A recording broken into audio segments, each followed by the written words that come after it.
आणि या क्षणाची महत्त्वाची बातमी आपण पाहतोय, राजन साळवींनी उपनेतेपदाचा राजीनामा दिला। या क्षणाची महत्त्वाची राजकीय बातमी, राजन साळवींचा उद्या शिंदे गटामध्ये पक्षप्रवेश होणार आहे आणि त्या पार्श्वभूमीवर त्यांनी आपल्या उपनेतेपदाचा राजीनामा दिला। या क्षणाची महत्त्वाची घडामोड आपण पाहतोय, राजन साळवी यांनी आपल्या पदाचा राजीनामा दिलेला आहे आणि उद्या ते शिंदे गटामध्ये प्रवेश करणार आहे।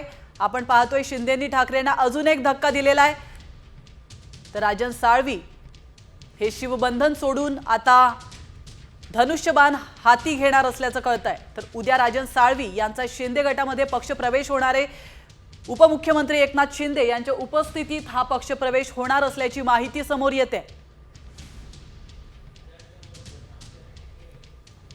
तर या क्षणाची अतिशय महत्त्वाची राजकीय बातमी आपण पाहतोय, ठाकरे गटाचे उपनेते यांनी राजीनामा दिलेला आहे। राजन साळवी यांनी आपल्या उपनेते पदाचा राजीनामा दिलाय आणि उद्या एकनाथ शिंदे यांच्या उपस्थितीत ते धनुष्यबाण हाती घेणार आहे।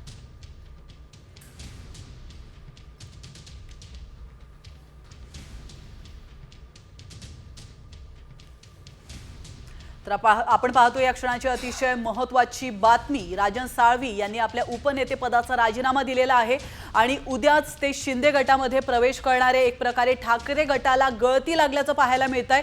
एका पाठोपाठ एक ठाकरे गटातील काही नेते हे शिंदे गटामध्ये प्रवेश करताना पाहायला मिळत आणि त्या पार्श्वभूमीवर अजून एक महत्त्वाची बातमी, राजन साळवी हे देखील उद्या शिंदे गटामध्ये प्रवेश करणार।